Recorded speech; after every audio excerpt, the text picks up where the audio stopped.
kewarganegaraan ganda. Kewarganegaraan ganda merupakan status yang diberikan kepada seseorang yang secara hukum merupakan warga negara sah di beberapa negara.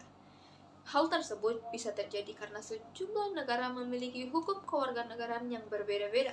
Di dunia ini terdapat dua hukum kewarganegaraan yang telah disepakati bersama. Yang pertama ada ius soli.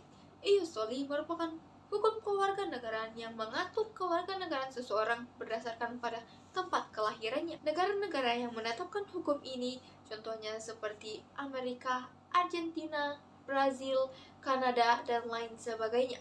Lalu untuk hukum yang kedua adalah ius sanguinius. Ius sanguinius merupakan hukum kewarganegaraan yang mengatur kewarganegaraan seseorang berdasarkan pada kewarganegaraan orang tuanya.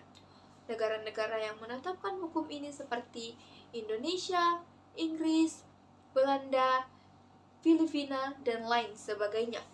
Apa bisa seseorang memiliki kewarganegaraan ganda? Hal tersebut bisa terjadi jika ia merupakan keturunan dari pasangan yang berkewarganegaraan yang menganut hukum ius sanguinius, lalu ia lahir di negara yang menganut hukum ius soli. Contohnya, kita katakan saja sebagai Dani. Dani lahir di Amerika, lalu ia merupakan keturunan dari pasangan berkewarganegaraan Indonesia. Karena Indonesia menganut kewarganegaraan seseorang berdasarkan keturunannya, maka Dani berkewarganegaraan Indonesia seperti dengan orang tuanya. Lalu, karena dia lahir di Amerika, di mana Amerika menganut hukum kewarganegaraan ius soli, artinya Dani juga berkewarganegaraan Amerika karena telah lahir di Amerika. Hal tersebut mengakibatkan Dani memiliki dua kewarganegaraan, yaitu Indonesia dan Amerika. Dani karena berkewarganegaraan ganda harus memiliki kewarganegaraannya pada usia 18-21 tahun. Lalu, jika ada seseorang yang berkewarganegaraan ganda, maka ada pula seseorang yang tidak memiliki kewarganegaraan. Hal tersebut bisa terjadi jika ia adalah keturunan dari pasangan berkewarganegaraan di mana negara mereka menganut hukum ius soli namun telah lahir di negara yang menganut hukum ius sanguinius. Contohnya seperti Lani. Lani adalah anak atau keturunan dari pasangan berkewarganegaraan Amerika.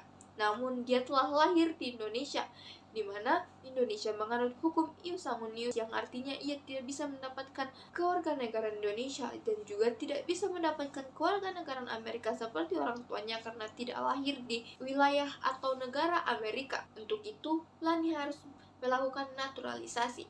Lalu untuk mendapatkan kewarganegaraan Indonesia, seseorang harus memenuhi 9 syarat. Adapun ke-9 syaratnya, yang pertama telah berusia 18 tahun atau telah menikah. Yang kedua, telah menetap di Indonesia selama sekurang-kurangnya 5 tahun berturut-turut atau sekurang-kurangnya 10 tahun tidak berturut-turut. Yang ketiga, sehat jasmani dan rohani. Yang keempat, mampu berbahasa Indonesia dan mengakui Pancasila dan Undang-Undang Dasar Negara Republik Indonesia tahun 1945 sebagai dasar negara. Yang kelima, tidak pernah dipidana lebih dari 1 tahun.